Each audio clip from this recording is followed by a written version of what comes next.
OSS ఫర్టిలిటీలో అమ్మ నాన్నలకి personalise treatment ఇచ్చారు in the good hands of science. Mummy daddy అవ్వాలంటే OSS కి కాల్ చేయండి. ప్రభుత్వం అంటే పీజే మోడ్. హైడ్రా పెట్టారు, వెనక్కి తగ్గారు.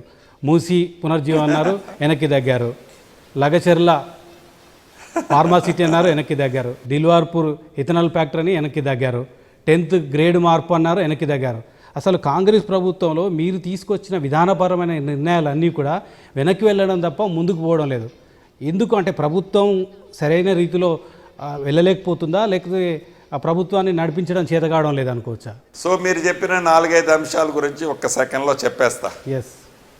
ఇథనాల్ ఫ్యాక్టరీకి సంబంధించిన లైసెన్స్ ఈ ప్రభుత్వం ఇచ్చిందా, ఆ ప్రభుత్వం ఇచ్చిందా? బీఆర్ఎస్ ప్రభుత్వం ఇచ్చింది. ఈ ప్రభుత్వానికి ఏమి సంబంధం అని మాట్లాడుతున్నారు?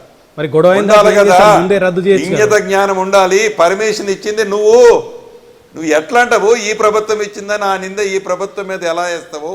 పేదోడికి అండగా ఉంటుందని నువ్వు గొప్పలు చెప్పుకుంటున్నా. నువ్వు ఇచ్చింది లైసెన్స్, నువ్వు ఈ ప్రభుత్వాన్ని నిందలు ఎలా మోపుతావు? ఇక హైడ్రా గురించి ఇందాక చెప్పాను, మళ్ళీ చెప్తున్నాను. హైడ్రా అనేది పేదవాళ్ళని ఇబ్బంది పెట్టాలనో, మూసీ పరివాహక ప్రాంతంలో ఉండే పేదవాళ్ళని కష్టపెట్టాలనే ఉద్దేశం ఈ ప్రభుత్వానికి లేనే లేదు. మూసీ పరివాహక ప్రాంతంలో ఈ ప్రభుత్వం ఇప్పటికీ యూటర్న్ తీసుకోలేదు. మూసీని ప్రక్షాళన చేయాలని చిత్తశుద్ధి ఈ ప్రభుత్వానికి ఉంది. మీరు ధరణితో పేరుతో దోపిడీ జరిగింది, ధరణిలో అక్రమాలు జరిగాయని చాలాసార్లు ఆరోపించారు. మీరు అధికారంలో లేనప్పుడు, అధికారంలోకి వచ్చిన తర్వాత భూమాత తీసుకొస్తామని చెప్పారు. ఇంకా సమయం పట్టే అవకాశం ఉంది. మీ భూమాత అందుబాటులో వచ్చారు. అసలు ధరణి పేరుతో దగా చేసింది ఎవరు? ఎంతమంది దగాకోర్లను మీరు గుర్తించారు? ఎంతమంది మీద కేసులు పెట్టారు? అసలు ధరణి పోయి భూమాత ఎప్పుడు వస్తుంది? నా సొంత పోర్ట్ఫోలియోకి సంబంధించిన విషయం కాబట్టి చాలా క్షుణ్ణంగా తెలంగాణ రాష్ట్ర ప్రజలకి, ముఖ్యంగా తెలంగాణ రాష్ట్రంలో ఉండే 2.5 కోట్ల లక్షల ఎకరాల భూమి ఆసాములకి కొన్ని నిజాలు చెప్పాలి. కోరుకుంటున్నారు ప్రజలు, చెప్పాల్సిన అవసరం ఉంది.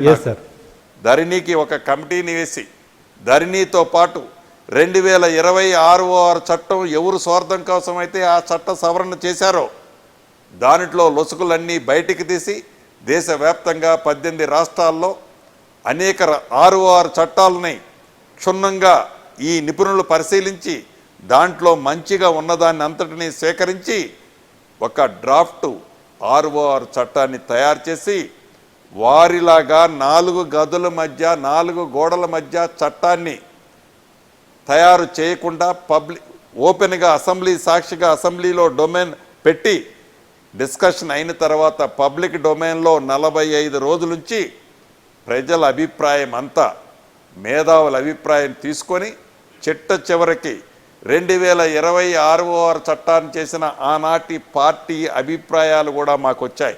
రేపు అసెంబ్లీలో అవి కూడా చూపిస్తా.